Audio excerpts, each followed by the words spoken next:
Bonjour et bienvenue dans le podcast Le Reflet des Contes, le premier podcast qui relie contes et développement personnel. Je m'appelle Galina Kojanova, je suis auteure, conteuse et master coach certifiée. Chaque épisode va se dérouler en 3 temps. Immersion, analyse, action. D'abord immersion. Je vais lire un conte. C'est un moment où on va voyager dans un autre espace-temps et repousser les limites de notre monde réel. Ensuite, analyse. On va analyser le conte, repérer ses clés, symboles et messages cachés. Et pour finir, action. Je te proposerai quelques exercices et des idées de réflexion en lien avec le conte. Dans ce podcast, on va poursuivre la lecture et l'analyse du conte Le Roi Plume. C'est un conte que j'ai écrit il y a presque 10 ans maintenant. Tu peux trouver ce conte dans le recueil qui s'appelle Le Narcisse magique, publié aux éditions de l'Harmattan. Mais d'abord, on va se rappeler de ce qui s'était passé dans le dernier épisode. Tristan est enrôlé dans l'armée du roi terrible. Sa grand-mère a été tuée par les gardes du roi, mais avant de mourir, elle parvint à glisser une petite plume dans la main de son petit-fils. Dans leur périple, les soldats tombent sur un lac maléfique et commencent à se noyer. Mais Tristan, avec l'aide de la petite plume, arrive à sauver ses camarades. Tu es prêt pour la suite? Alors écoute.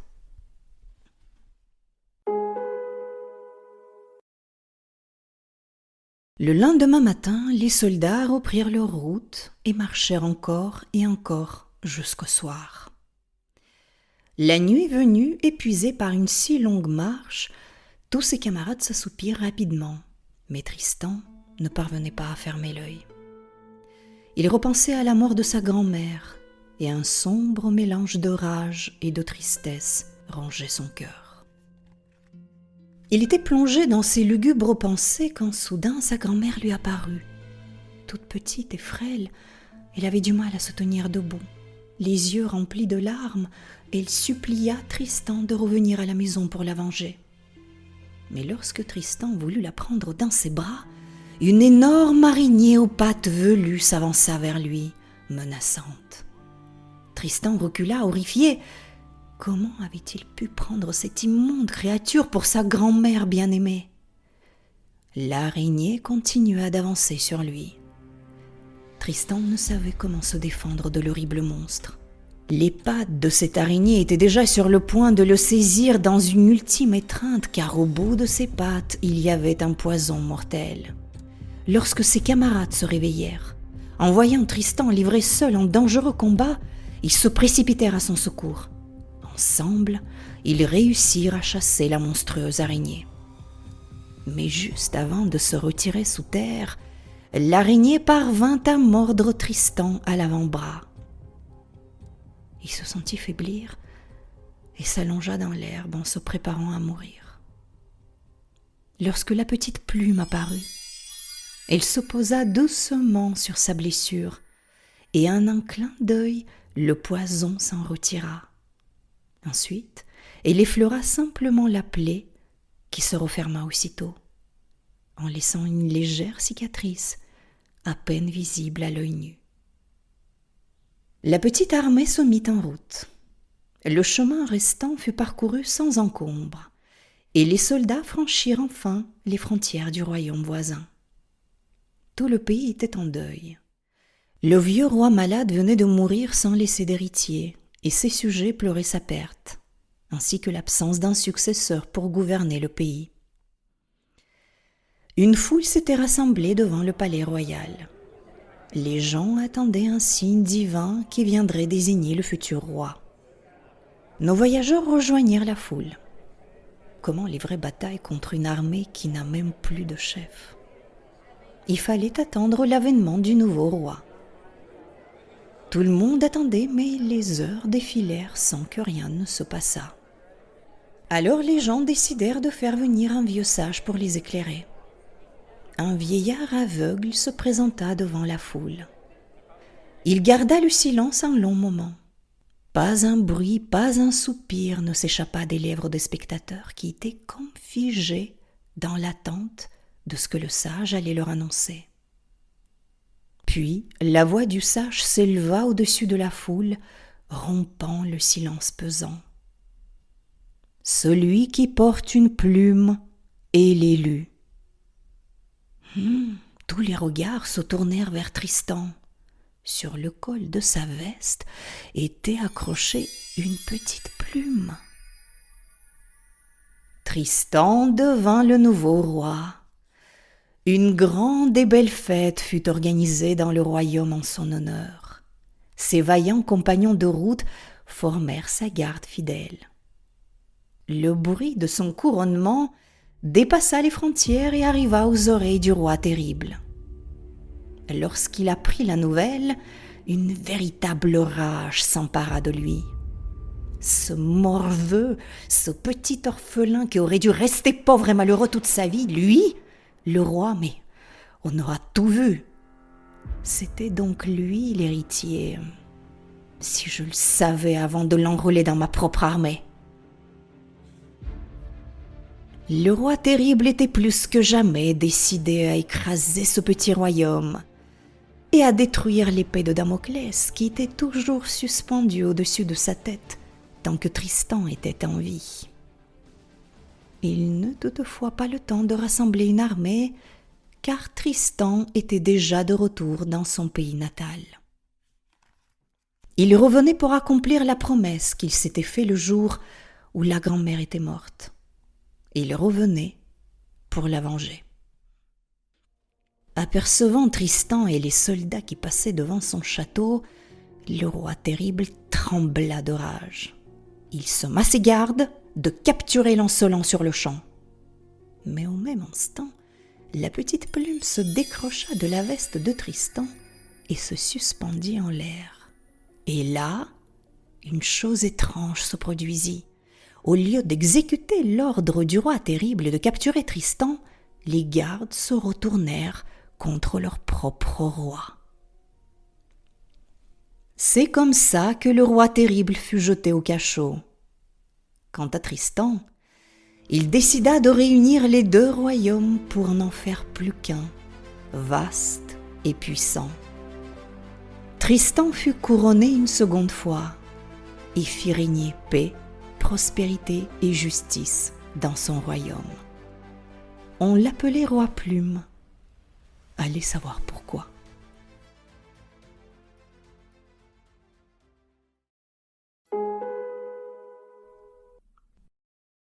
Voilà, le conte est fini. De quoi parle ce conte? Mais il nous parle de l'ombre, au sens jungien du terme. Carl Gustav Jung, le célèbre psychanalyste et psychiatre suisse du siècle dernier. Les sentiments et les émotions sombres sont à l'œuvre ici. Le sentiment d'injustice, la haine, la colère, la rage, la soif de vengeance. Qui n'a pas ressenti ça? Ça fait partie de la condition humaine. Mais la question ici serait plutôt de comment dépasser ces émotions, ces sentiments. Et oui, ressentir de la colère et de la rage lorsqu'on est victime ou témoin d'une injustice, mais c'est tout à fait normal et même souhaitable, je dirais, parce que ça nous met en mouvement pour agir. Mais demeurer dans cet état, dans la durée, peut s'avérer vraiment néfaste. Parce que ces émotions ont tendance à nous ronger de l'intérieur et à la longue peuvent nous faire du mal, voire nous rendre malades. C'est comme, tu vois, boire soi-même du poison et espérer que quelqu'un d'autre meure à notre place. Et d'ailleurs, ce n'est pas tant à celui qui a commis cette injustice qu'on fait du mal en étant en colère ou dans la rage, mais à soi-même avant tout. Ça me fait penser au film que j'ai vu avant les vacances d'été, qui s'appelle Le Comte de Monte-Cristo. Peut-être que tu l'as vu aussi avec Pierre Ninet. Magnifique. Vraiment, j'ai adoré. Eh bien, ce film nous montre exactement ça. Ce qui nous arrive lorsqu'on se laisse envahir par l'ombre. Et Pierre Ninet, il incarne le personnage à la perfection. Tu vois, au début du film, il est radieux, il est joyeux, il est doux. Puis, l'injustice est commise. Après, il va vivre un enfer, ça c'est sûr. Et après, il décide de se venger. Et en fait, il devient une machine de guerre. Son apparence change dramatiquement. Et pas seulement parce qu'il porte un masque pour cacher ses traits de visage, il est méconnaissable. Il est quelqu'un d'autre en fait. Une des rares amies lui reproche sa soif de vengeance et lui répond « ça n'est pas la vengeance, c'est la justice ». Tu vois, mais en fait le résultat et l'impact sont exactement les mêmes. On fait du mal autour de soi, mais c'est à soi-même qu'on inflige le pire. Revenons au conte et au roi terrible. Donc le roi terrible, lui, n'incarne plus aucune lumière. On est tous des êtres d'ombre et de lumière, ça c'est sûr. Lui, justement, la lumière, il ne connaît pas. Ou ne la connaît plus, on ne sait pas. Mais tu vois, un bon roi, c'est un roi juste, solaire, nourricier pour ses sujets. Celui-là, le roi terrible, lui, il a basculé du côté sombre. La peur de perdre son pouvoir le plonge dans des états d'angoisse épouvantables et le pousse à faire du mal autour de lui. Et les victimes de son règne sont donc Tristan et sa grand-mère. Lorsque la grand-mère est tuée par les gardes, la douleur de Tristan est terrible. Et avec cette douleur, liée à la perte injuste d'un être cher, la rage et la soif de vengeance naissent dans le cœur du jeune homme. C'est comme si, tu vois, un peu de poison du roi terrible s'est transféré dans le cœur de Tristan. Et à partir de ce moment-là, ils sont liés. Le roi terrible et Tristan sont liés. Je voudrais vraiment insister là-dessus parce que c'est hyper important. Lorsqu'on éprouve ce type d'émotion sombre pour quelqu'un, on est lié à lui. On en devient le prisonnier. Et c'est paradoxal parce qu'en fait, on ne veut rien avoir avec cette personne justement. On n'est pas comme elle. Et c'est vrai, mais la rage, la haine, la colère, la soif de vengeance pour réparer l'injustice nous lie à cette personne. Et le lien sera d'autant plus fort que nos émotions seront intenses. Je vais répéter cette phrase une seconde fois parce que elle me paraît importante. Et le lien sera d'autant plus fort que nos émotions seront intenses. Je ne dis pas qu'on ne doit pas ressentir ces émotions. Nous sommes des êtres humains et ce type d'émotion a aussi leur place dans notre psyché, c'est clair. Et j'ai même envie de dire qu'on ne peut pas vraiment s'empêcher de ressentir ces choses-là. Mais ce que je dis, c'est que rester dans ces émotions, les nourrir, les cultiver, ça revient à relancer le processus douloureux et destructeur. Ça revient à nourrir cette énorme araignée qui va attaquer Tristan. Tu te souviens dans le conte. Je voudrais ouvrir une parenthèse ici, une grande parenthèse, et te raconter une autre histoire d'une jeune femme qui a vécu un truc en lien avec le conte. En fait, elle ressentait de la rage à chaque fois qu'elle le voyait, parce que un jour il l'a offensé, mais ce collègue, avec des airs un peu supérieurs comme ça, il l'a snobé depuis un petit moment déjà, mais là, ça en était trop. Il a dit du mal d'elle derrière son dos et en fait, elle l'a appris par plusieurs collègues. Élise, la jeune femme s'appelait Élise, a contenu sa rage, pourtant elle a vu rouge, mais vraiment rouge. Tu vois, comme une onde électrique rouge qui passe comme ça devant les yeux. Et depuis ce jour, elle ne lui adressa plus la parole. Alors non seulement ça, elle sortait du bureau dès qu'il apparaissait. Et lorsqu'elle n'avait pas le choix, elle devait rester à sa place, alors elle faisait la tête de façon ostentatoire pour que tout le monde le voie. Et tout le monde le voyait. Au café avec les autres, elle ne parlait que de lui, de comment il a osé parler d'elle derrière son dos. Elle le traitait de fourbe, de traître. Elle tournait dans cette boucle depuis des mois. À la maison aussi, elle parlait de lui. Mais Élise restait inflexible. Elle avait décidé de se venger et n'attendait plus qu'une chose, qu'une occasion se présente. Mais l'occasion ne se présentait pas. Les jours passèrent et plus personne ne proposa à Élise de prendre un café. Par contre, elle les voyait tous prendre des cafés avec lui. Tous, ils étaient des traîtres en fait. Seule, sans amis, Élise a craqué. Et un jour, elle a éclaté en sanglots en plein milieu de l'open space. Une collègue s'est proposée de l'accompagner chez elle et en chemin, en fait, elle confiait à Élise que personne ne se doutait de l'état dans lequel elle était et que tout le monde regrettait de ne l'avoir pas vue plus tôt. En fait, les gens pensaient que Élise méprisait simplement ses collègues. Alors du coup, Élise lui a expliqué à son tour ce qui s'était passé et ce qu'elle ressentait. « Oh, mais tu n'as pas fini de te sentir offensée, hein » s'exclama cette collègue avant de rajouter. « L'autre jour, par contre, il disait de toi que tu étais une super pro, hein, et qu'il avait trouvé ta dernière présentation très percutante. » Élise n'avait pas vu les choses comme ça. Durant son arrêt de travail, elle a reçu plein d'appels et de mails dans lesquels on lui demandait de ses nouvelles et lui souhaitait un prompt rétablissement.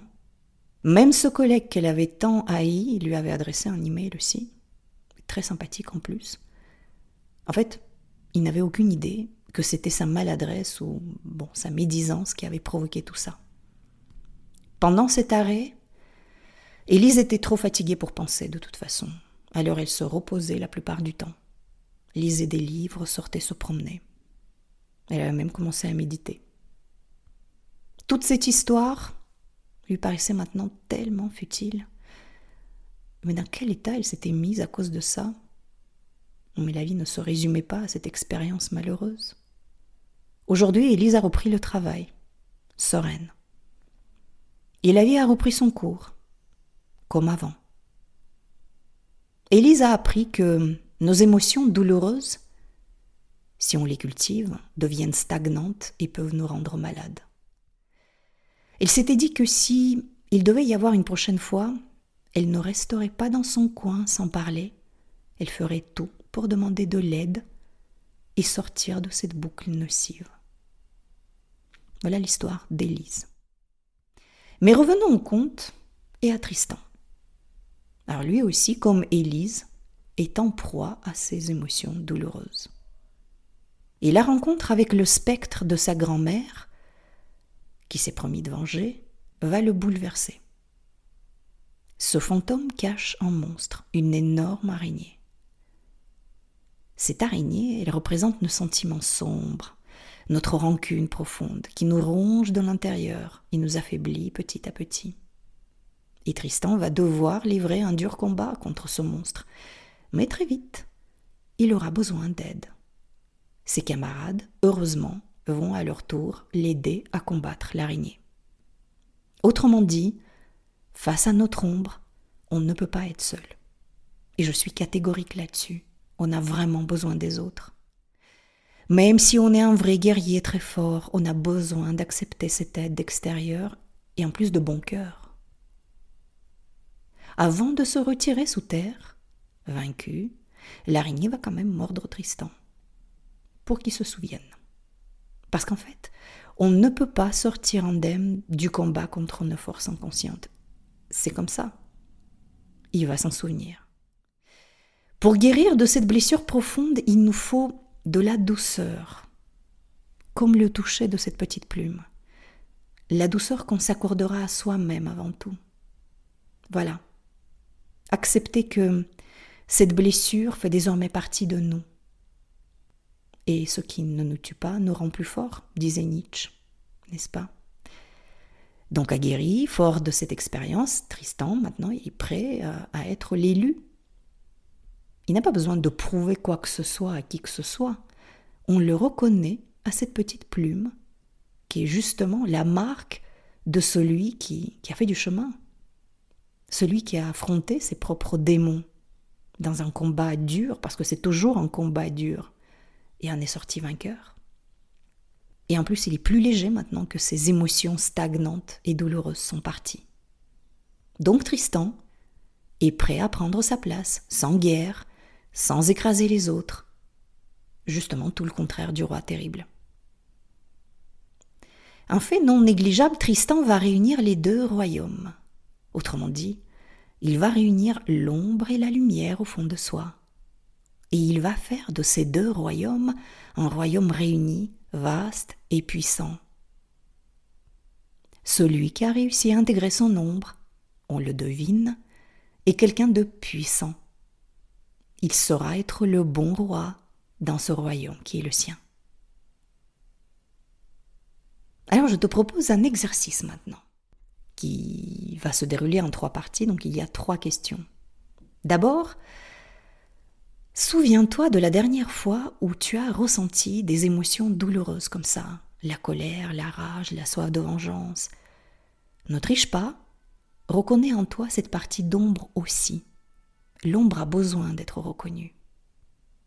La deuxième question, qu'est-ce que tu ressentais physiquement ? Tu vois, justement, l'idée ici est de sortir de ta tête et de te rappeler de ce que tu ressentais dans ton corps. Je te demande de faire ça pour une raison. C'est parce que pour intégrer quelque chose, en particulier les choses comme ça, les choses qui viennent de l'ombre, il faut que ça passe par le corps. Et évidemment, ça ne remplace pas un travail thérapeutique ou un travail de coaching, mais c'est déjà un premier pas. Et la troisième question, pour faire un peu le rappel de ce que nous dit Nietzsche, en quoi cette expérience t'a renforcé ? Et je remettrai évidemment la liste des questions dans les notes de cet épisode. Tu y trouveras aussi mon adresse email et les liens vers mes comptes sur LinkedIn et Instagram pour me contacter. Si tu as des questions ou des commentaires par rapport à ce qu'on vient de dire, n'hésite pas à me contacter. J'aime bien recevoir des questions et des feedbacks de mes auditeurs et je réponds toujours. Et si tu veux aller plus loin et entamer un travail personnel avec moi, je te donne rendez-vous sur mon site internet lerefletdescomptes.fr. Une séance de 30 minutes est offerte. Et nous, on se retrouve dans 15 jours pour un nouveau conte et une nouvelle expérience sur le chemin de la connaissance de soi.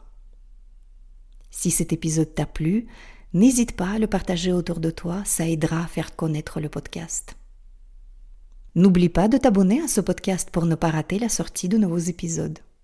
Merci de m'avoir écouté. Je crois que les contes peuvent nous aider à devenir les créateurs de notre vie. Créer son conte, sa vision, c'est une étape essentielle pour prendre sa vie en main. Dans ce podcast, j'aimerais t'offrir des outils pour écrire ton conte à toi, celui qui te permettra de créer ton avenir. Car si tu ne le fais pas, qui le fera ? À très vite pour un conte.